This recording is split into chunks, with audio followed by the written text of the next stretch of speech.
नमस्कार। GS exam as में आप सभी का स्वागत है। यह है हमारी आरआरबी, जेई और एनटीपीसी के लिए 90 दिनों की सीरीज का डे 4 और आज हम एक बहुत ही शानदार सफर पर निकलने वाले हैं।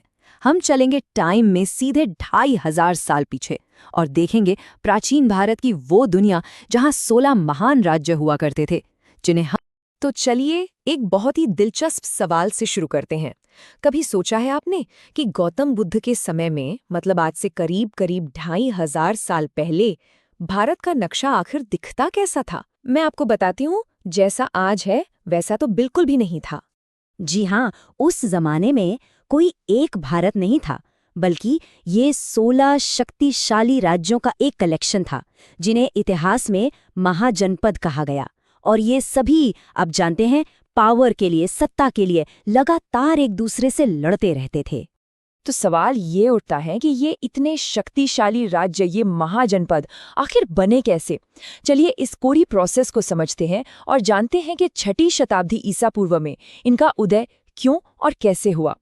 देखिए, जैसा आप यहाँ देख सकते हैं, ये कोई एक रात की कहानी नहीं थी। इसकी शुरुआत हुई सबसे छोटी यूनिट, कुल यानी एक परिवार से। फिर कई परिवार मिलकर बने ग्राम, ग्रामों से बना जन मतलब कबीला, और फिर जन से बने जनपद यानी राज्य। लेकिन फिर आया एक गेम चेंजर, लोहा। लोहे के औजारों ने खेती में क्रांति ला दी। जंगल साफ हुए, गहरी जुताई होने लगी और पैदावार बढ़ गई। बस इसी इकोनॉमिक पावर ने छोटे छोटे जनपदों को विशाल महाजनपदों में बदल दिया। तो चलिए अब इन महाजनपदों की यात्रा शुरू करते हैं और हमारी शुरुआत होगी पूरब से, यानी आज के बिहार और पूर्वी उत्तर प्रदेश के इलाके से। असल में पावर का असली खेल यहीं से शुरू हुआ था। पूरब में हमें ये 3 बड़े राज्य मिलते हैं। सबसे पहले है अंग, जिसकी कैपिटल थी चंपा, जो आज के भागलपुर के पास है। फिर आता है मगध, राजधानी थी राजगृह, जो आगे चलकर भारत का सबसे पावरफुल राज्य बना। और गंगा के नॉर्थ में था वज्जी संघ, जिसकी कैपिटल थी वैशाली। ये अपनी रिपब्लिकन सिस्टम यानी गणतांत्रिक व्यवस्था के लिए बहुत मशहूर था। एक बात याद रखिएगा, एग्जाम में कैपिटल्स और उनकी मॉडर्न लोकेशन से सीधे सीधे सवाल आते हैं। इन सब में मगध का नाम आपको खास तौर पे याद रखना है। क्यों? क्योंकि अपनी स्ट्रेटेजिक लोकेशन, लोहे के भंडार और जबरदस्त राजाओं की वजह से ये सबसे ज्यादा शक्तिशाली बनकर उभरा। इसके शुरुआती राजाओं में एक नाम आता है बिंबिसार का, और यहीं से भारत के पहले साम्राज्य की कहानी शुरू होती है। अच्छा, मगध तो एक पावरफुल मोनार्की था, मतलब वहां राजा का शासन था। लेकिन यहाँ एक बहुत ही इंटरेस्टिंग बात है, सभी महाजनपदों में ऐसा नहीं था। वज्जी और मल्ल जैसे कुछ राज्य गणराज्य थे। इसका मतलब ये हुआ कि वहां शासन किसी एक राजा के हाथ में नहीं था, बल्कि लोगों का एक ग्रुप या काउंसिल मिलकर फैसले लेता था। सोचिए, उस दौर के लिए ये कितना एडवांस्ड और यूनिक पॉलिटिकल एक्सपेरिमेंट था। चलिए अब पूरब से थोड़ा पश्चिम की तरफ बढ़ते हैं, गंगा के उपजाऊ मैदानों की ओर, जो आज का उत्तर प्रदेश है। ये इलाका तो महाजनपदों का हब था, मतलब उनका केंद्र। इस हार्टलैंड में सबसे पहले बात करते हैं मल्ल की। ये वज्जे के बाद दूसरा इंपॉर्टेंट गणराज्य था। इसकी 2 राजधानियां थीं, कुशीनगर और पावा, और ये दोनों ही जगह बौद्ध धर्म के लिए बहुत ज्यादा पवित्र हैं। फिर आता है काशी, अपनी कैपिटल वाराणसी के साथ। ये तब भी ज्ञान और संस्कृति का एक बहुत बड़ा सेंटर था। और तीसरा है कोसल, जिसकी कैपिटल श्रावस्ती थी, जहां बुद्ध ने अपनी जिंदगी का एक बड़ा हिस्सा गुजारा था। इसी इलाके में थोड़ा और आगे बढ़ें तो हमें मिलता है वत्स, जिसकी राजधानी थी कौशाम्बी, जो आज के प्रयागराज के पास है। थोड़ा दक्षिण की ओर चेदी महाजनपद था, जो आज का बुंदेलखंड का इलाका है।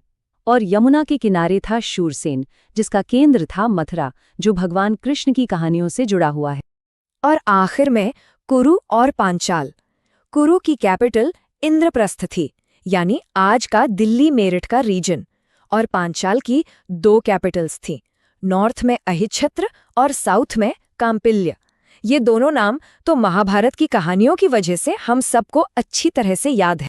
तो इन सबको मिलाकर एक सबसे जरूरी फैक्ट सामने आता है, जिसे एग्जाम के लिए तो बिल्कुल भूलना नहीं है। कुल 16 में से पूरे के पूरे 8 महाजनपद अकेले आज के उत्तर प्रदेश की सीमाओं के अंदर थे। सोच सकते हैं, आधे। इससे पता चलता है कि ये रीजन हिस्टोरिकली कितना ज्यादा इंपॉर्टेंट रहा है। ठीक है, तो अब गंगा के मैदानों से थोड़ा बाहर निकलते हैं और उन राज्यों को देखते हैं जो आज के राजस्थान, मध्य प्रदेश और दक्षिण भारत में फैले हुए थे। यहाँ पश्चिम में हमें मिलता है मत्स्य, कैपिटल थी विराटनगर जो आज के जयपुर के आसपास का इलाका है, और सेंट्रल इंडिया में अवंती, एक और बहुत पावरफुल राज्य था। इसकी भी 2 राजधानियां थी, नॉर्थ में उज्जैनी और साउथ में माहिष्मती। ये कहानी ना उस दौर की डिप्लोमेसी का एक बहुत बढ़िया उदाहरण है। हुआ ये कि जब अवंती के शक्तिशाली राजा प्रद्युत बहुत बीमार पड़ गए तो मगध के राजा बिंबिसार ने अपने रॉयल फिजिशियन जीवक को उनके इलाज के लिए भेजा। अब ये सिर्फ एक मदद नहीं थी, ये 2 सुपर पावर्स के बीच एक इम्पॉर्टेंट अलायंस यानी गठबंधन की नींव थी। अब बात करते हैं एक बहुत ही स्पेशल महाजनपद की, अश्मक। इसकी सबसे बड़ी खासियत ये थी कि ये साउथ इंडिया में दक्षिण भारत में स्थित इकलौता महाजनपद था। गोदावरी नदी के किनारे बसा था ये, और एग्जाम में ये सवाल अक्सर पूछा जाता है। हमारा ये सफ़र अब हमें मॉडर्न इंडिया की सीमाओं से भी बाहर ले जाता है, नॉर्थ वेस्ट की तरफ, यानी आज के पाकिस्तान और अफगानिस्तान के इलाकों में। यहाँ पर 2 मेन महाजनपद थे, गांधार और कंबोज। गांधार की कैपिटल थी तक्षशिला, जो एंशिएंट वर्ल्ड में नॉलेज का, ज्ञान का एक बहुत बड़ा और फेमस सेंटर था। और जो कंबोज था वो अपने बेहतरीन घोड़ों के लिए पूरे भारत में मशहूर था। तक्षशिला की इम्पॉर्टेंस आप इसी बात से समझ सकते हैं कि महान स्ट्रैटेजिस्ट चाणक्य ने यहीं से पढ़ाई की और बाद में यहीं पढ़ाया भी, और यहीं से उन्होंने चंद्रगुप्त मौर्य को तैयार किया और भारत के सबसे बड़े एम्पायर मौर्य साम्राज्य की नींव रखी। तो ये थी हमारी 16 महाजनपदों की यात्रा। अब सबसे बड़ा सवाल, इन 16 नामों को याद कैसे रखा जाए? देखिए, रट्टा मारने की जरूरत नहीं है, एक छोटी सी ट्रिक है। इन्हें ज्योग्राफी के हिसाब से याद रखिए, मतलब मैप पर। 3 बिहार में अंग, मगध, वज्जी, 8 उत्तर प्रदेश में, 1 अकेला दक्षिण में अश्मक, और 2 भारत के बाहर गांधार, कंबोज। देखिए, ऐसे ग्रुप्स में बांटकर याद करना कितना आसान हो जाता है। तो चलिए अब एग्जाम के लिए जो सबसे जरूरी पॉइंट्स हैं उनका एक फटाफट रिवीजन कर लेते। इन पॉइंट्स को दिमाग में बिठा लीजिए। सबसे पावरफुल कौन था? मगध। सबसे ईस्ट में कौन था? अंग। साउथ इंडिया का इकलौता महाजनपद अश्मक। 2 रिपब्लिक्स कौन से थे? वज्जी और मल। मॉडर्न इंडिया के बाहर गांधार और कंबोज, और अपने बेहतरीन घोड़ों के लिए फेमस कंबोज। बिल्कुल से। तो आखिर में ये सवाल तो बनता ही है कि जब 16 के 16 राज्य पावर के लिए एक दूसरे से लड़ रहे थे, तो आखिर ऐसा क्या हुआ कि सिर्फ एक राज्य यानी मगध बाकी सब पर भारी पड़ गया और एक विशाल साम्राज्य बनाने में कामयाब हुआ? इस सवाल का जवाब छिपा है मगध के उदय की शानदार कहानी में, जिसे हम जानेंगे अपने अगले सेशन में। चलिए आज बात करते हैं एक ऐसे दर्शन की, एक ऐसी सोच की जो देखते ही देखते एक विश्व धर्म बन गई। ये कहानी एक बहुत ही दिलचस्प विरोधाभास की है। हम इसी की पड़ताल करेंगे और शुरुआत करेंगे उस प्राचीन दुनिया से जो एक बड़े बदलाव के लिए, आप कह सकते हैं, पूरी तरह तैयार थी। देखिए, बौद्ध धर्म के उदय को समझने के लिए हमें पहले उस दुनिया को समझना होगा जिसमें इसका जन्म हुआ। ये वो दौर था जिसे प्राचीन भारतीय इतिहास में एक टर्निंग पॉइंट माना जाता है। तो माहौल कैसा था? उस समय कई चीजें एक साथ हो रही थीं। एक तरफ तो जन्म पर आधारित कठोर वर्ण व्यवस्था थी और दूसरी तरफ एक नई कृषि अर्थव्यवस्था उभर रही थी। इससे व्यापारी वर्ग यानी वैश्य काफी महत्वपूर्ण हो गए थे और वो समाज में बेहतर दर्जा चाहते थे। इन्हीं सब वजहों से लोग नए आध्यात्मिक और सामाजिक जवाबों की तलाश में थे। और इसी माहौल में कहानी शुरू होती है उस व्यक्ति की जिन्होंने इस धर्म की नींव रखी। वो महावीर के समकालीन थे और उन्हें दुनिया सिद्धार्थ गौतम या बुद्ध के नाम से जानती है। उनका जीवन अपने आप में एक असाधारण सफर था। एक राजकुमार जो महलों में पला बढ़ा और फिर एक प्रबुद्ध शिक्षक बन गया। कहते हैं कि 29 साल की उम्र तक उन्होंने महल के बाहर की दुनिया नहीं देखी थी। जब वो पहली बार बाहर निकले तो उन्होंने एक बूढ़े कमजोर व्यक्ति को देखा। ये उनके लिए उम्र ढलने की सच्चाई से पहला सामना था। इसके ठीक बाद उन्होंने एक बीमार व्यक्ति को देखा जो दर्द से करा रहा था। इससे उन्हें यह समझ आया कि बीमारी और दर्द ये भी जीवन का एक हिस्सा है जिससे कोई नहीं बच सकता। फिर उन्होंने जो देखा उसने उन्हें और भी झकझोर दिया, एक मृत शरीर। इसने उन्हें मृत्यु की अटल सच्चाई का एहसास कराया। और अंत में उन्होंने एक तपस्वी को देखा। वो शांत था और ऐसा लग रहा था मानो उसने इन सभी दुखों से बाहर निकलने का कोई रास्ता खोज लिया हो। बस यहीं से सिद्धार्थ की अपनी खोज शुरू हुई। तो सवाल यह था कि उन्हें क्या हल मिला। इसका जो मूल विचार है वो हैरान करने वाला और बहुत ही प्रैक्टिकल है। ये बुद्ध की शिक्षाओं का सार था। उनका मानना था कि हमारी तकलीफों की जड़ हमारी कभी न खत्म होने वाली इच्छाएं ही हैं। इसलिए लक्ष्य कोई स्वर्ग या जन्नत पाना नहीं था, लक्ष्य था निर्वाण को पाना, यानी एक ऐसी अवस्था जहां जन्म और मृत्यु का चक्र खत्म हो जाए, जहां सारी इच्छाएं शांत हो जाएं। और निर्वाण तक पहुंचने के लिए उन्होंने एक बहुत ही प्रैक्टिकल गाइड दी, जिसे अष्टांगिक मार्ग कहते हैं। इसमें सही सोच, सही इरादे, सही बोलचाल जैसी 8 बातें शामिल थीं, जो हमारे नैतिक और मानसिक विकास पर जोर देती हैं। और एक चीज जो उनकी शिक्षाओं को उस दौर के दूसरे दर्शनों से अलग करती थी, वो था मध्यम मार्ग का सिद्धांत। बुद्ध ने कहा कि ना तो बहुत ज्यादा भोग विलास में डूबो और ना ही शरीर को बहुत ज्यादा कष्ट दो, रास्ता बीच का है। अब ये विचार इतने नए और क्रांतिकारी थे कि ये अविश्वसनीय तेजी से फैलने लगे। इसके फैलने की वजह सिर्फ संदेश नहीं था, बल्कि तरीका भी था। जैसे इसने वर्ण व्यवस्था पर सीधा हमला किया, जिससे समाज के निचले तबके इसकी ओर खींचे चले आए। फिर उपदेश संस्कृत में नहीं, बल्कि आम लोगों की भाषा पाली में दिए गए। और तो और सम्राट अशोक जैसे शक्तिशाली राजाओं ने भी इसे संरक्षण दिया। लेकिन यहां एक बहुत बड़ा सवाल उठता है, इतनी जबरदस्त सफलता के बावजूद बौद्ध धर्म अपनी ही जन्मभूमि से लगभग गायब कैसे हो गया? आखिर हुआ क्या? असल में समय के साथ इस आंदोलन में वही समस्याएं आने लगीं जिनके खिलाफ ये शुरू हुआ था। भिक्षु आम लोगों से दूर हो गए, उन्होंने पाली भाषा छोड़कर इलीट वर्ग की संस्कृत अपना ली। मठों में बहुत धन जमा हो गया और भ्रष्टाचार बढ़ने लगा। वज्रयान जैसे कुछ संप्रदायों में जटिल कर्मकांड भी शुरू हो गए। तो एक तरफ तो ये अंदरूनी कमजोरियां थीं और दूसरी तरफ बाहरी ताकतें भी इसके खिलाफ काम कर रही थीं। ब्राह्मणवाद ने खुद में सुधार किया और बुद्ध को भी विष्णु का अवतार मान लिया। बाद में तुर्की आक्रमणकारियों ने मठों को निशाना बनाया और उन्हें नष्ट कर दिया, जिससे 12वीं शताब्दी आते आते इसका पतन हो गया। लेकिन क्या इसका मतलब ये है कि बौद्ध धर्म भारत से पूरी तरह मिट गया? नहीं, बिल्कुल नहीं।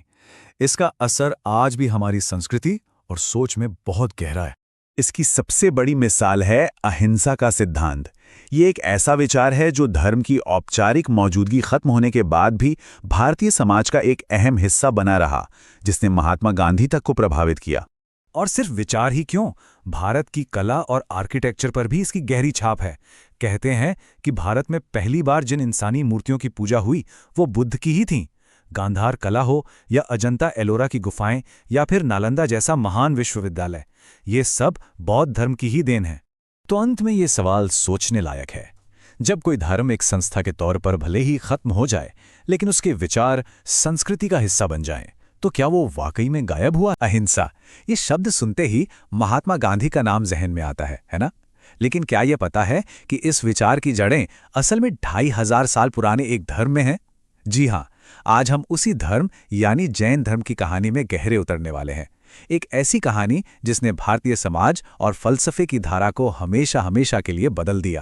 और ये कोई छोटी मोटी बात नहीं है। गांधी जी ने खुद कई बार माना कि जैन धर्म की अहिंसा की जो सोच है वो उनके लिए एक बहुत बड़ी प्रेरणा थी। तो सवाल ही उठता है कि आखिर 2500 साल पुराना एक धर्म आज के अहिंसा के विचार को कैसे इतनी गहराई से प्रभावित कर सकता है? चलिए इसी गहरे रिश्ते को आज हम समझें। इस सवाल का जवाब ढूंढने के लिए हमें समय में पीछे चलना होगा, बहुत पीछे। बात है 6ठी शताब्दी ईसा पूर्व के भारत की। सोचिए, एक ऐसा दौर जब समाज में एक बड़ी उथल-पुथल मची हुई थी। लोग सदियों से चली आ रही वैदिक मान्यताओं पर सवाल खड़े कर रहे थे और अपने सवालों के नए जवाब ढूंढ रहे थे।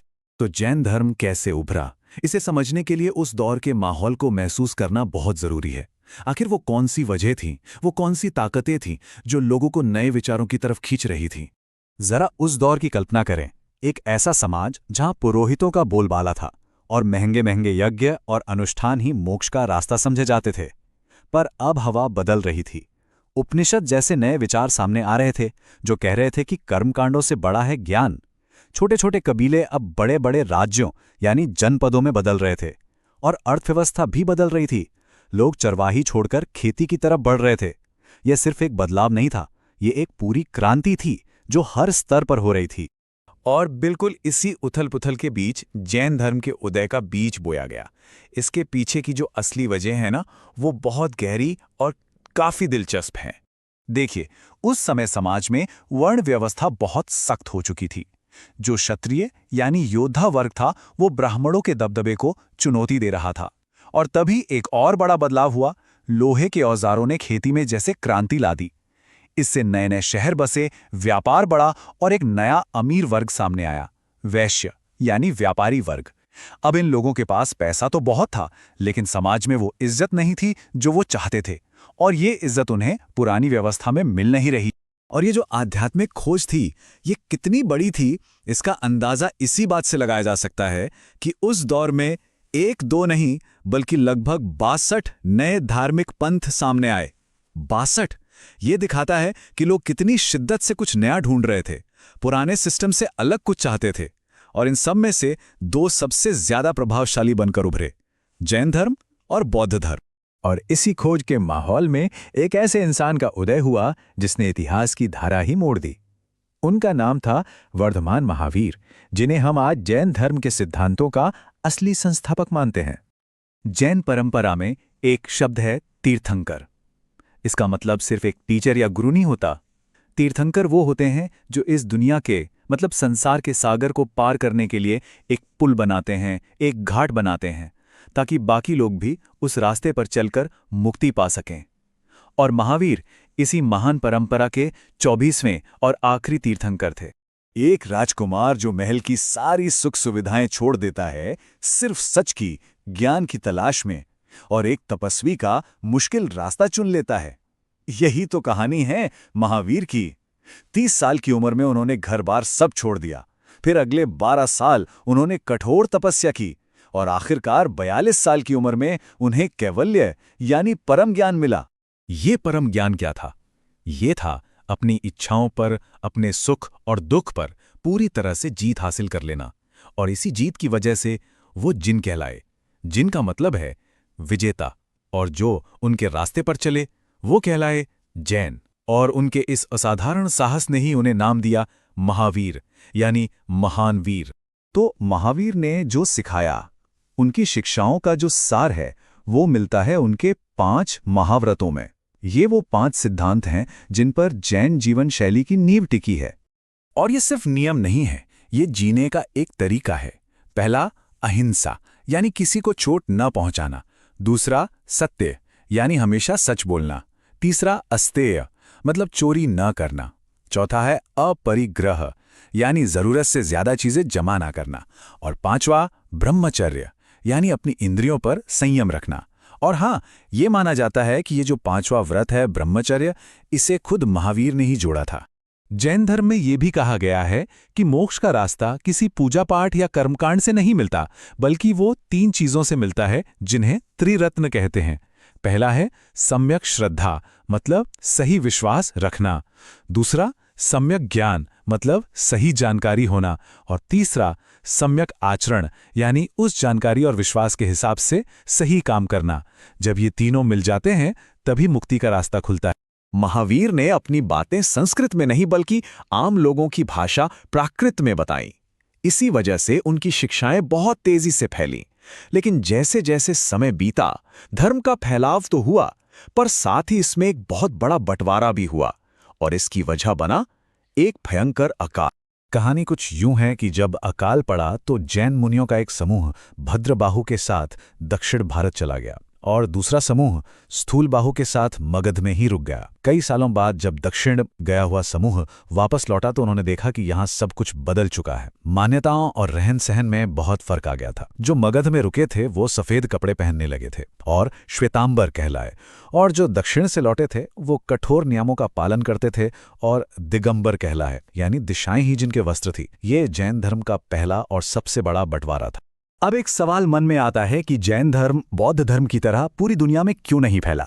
इसकी एक बहुत बड़ी वजह थी इसके कठोर सिद्धांत, खासकर अहिंसा का सिद्धांत। ये इतना सख्त था कि खेती करने की भी मनाही थी, क्योंकि हल चलाने से जमीन के छोटे छोटे जीवों को नुकसान पहुंच सकता था। अब जाहिर है इसकी वजह से किसानों के लिए इस धर्म को अपनाना लगभग नामुमकिन हो गया और ये धर्म काफी हद तक व्यापारी वर्ग तक ही सिमट कर रह गया। लेकिन यहाँ एक बहुत दिलचस्प बात है। भले ही जैन धर्म का फैलाव धीमा रहा, पर इसकी सबसे बड़ी ताकत इसकी मजबूती है। आज भी जैन धर्म भारत में एक जिंदा धर्म है, जबकि बौद्ध धर्म अपने ही जन्मभूमि से लगभग खत्म हो चुका है। ये जैन धर्म के सिद्धांतों और उसके मानने वालों की अटूट श्रद्धा को दिखाता है। तो भले ही जैन धर्म को मानने वालों की संख्या कम रही हो, लेकिन भारतीय संस्कृति पर इसका असर बहुत गहरा और दूर तक जाने वाला है, खासतौर पे भाषा, साहित्य और कला के क्षेत्र में। जैसा कि हमने बात की, उन्होंने संस्कृत की जगह आम लोगों की भाषा प्राकृत को अपनाया। जानते हैं इसका नतीजा क्या हुआ? इससे मराठी और कन्नड़ जैसी कई आज की भारतीय भाषाओं की नींव पड़ी। मतलब उन्होंने ज्ञान और साहित्य को कुछ खास लोगों तक सीमित नहीं रखा, बल्कि उसे सबके लिए, आम लोगों के लिए खोल दिया। और हाँ, समाज में वर्ण व्यवस्था की जो कठोरता थी, उसका भी उन्होंने जमकर विरोध किया। और जब बात कला की आती है, तो जैन धर्म का योगदान बेमिसाल है।